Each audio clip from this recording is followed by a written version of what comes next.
Otsailean zehar, elkarrekin aurrera egin zikloaren 5 hitzordu izan ditugu Euskal Herrian zehar.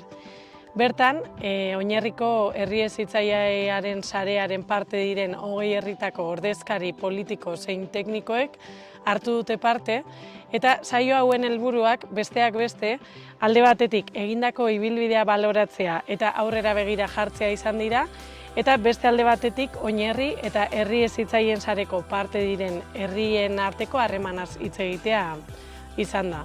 Orokorrean, aipatu dezakegu, saio hauek oso emankorrak eta aberatsak izan direla. Urte hauetan egindako balorazioari dagokionez, 2020an Durangon herri hezitzaileen sarea aurkeztu genuenean identifikatu genituen beharretatik abiatuz egin ditugun lanketak oso ondo baloratuak izan dira herri hezitzaileen sareko kideen artean. Bertatik planteatu diren bai lanketak eta baita topagune, formazio eta jardunaldiak oro har balorazio positiboa izan dute eta momentu horietan elkartzeak sareko gainontzeko herriekin oso baliagarri izan dira babesa eta elkarri norabide honetan sakontzeko indarra emateko. Egindako planteamendu eta orientabide hauek oro har herrietatik jasotzen duguna da filosofia honetan diskurso bat eraikitzeko baliagarriak izan direla eta herri bezala norabide bat edo ipar bat markatzen hasteko baliagarri izan zaizkiela. Harreman hauetan sakontze aldera, urtean behin saretze egun bat egitearen ideian ateratzen da behin eta berriz, garrantzitsua delako elkar ezagutzen jarraitzeko, esperientziak elkar trukatzen jarraitzeko eta batez ere herri hezitzaileen sareko kide sentimendu hori areagotzeko.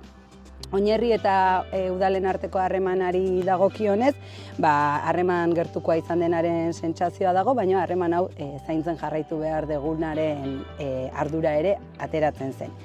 Eta azkenik filosofia honetan sakondu nahi baldin badegu udaletan, udal barruko arloka jardutearen departamentalizazio hori gainditu eta zeharlerro moduan gauzak lantzen hasteko gogoa eta nahia sortu dira.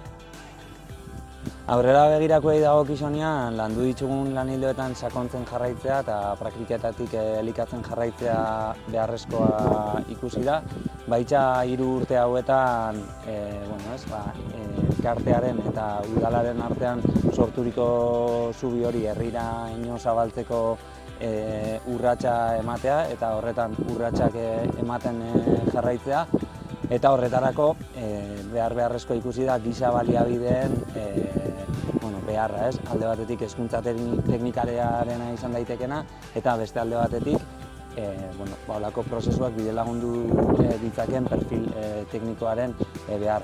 Azkenik, elkartearen bokazioa ikusita, publiko komunitarioaren bokazioa ikusita, alor komunikatiboan ere alde bakarreko komunikazioa egitetik, alde biko komunikazioa egiteko urratsa eman beharrean gaudela iritzi.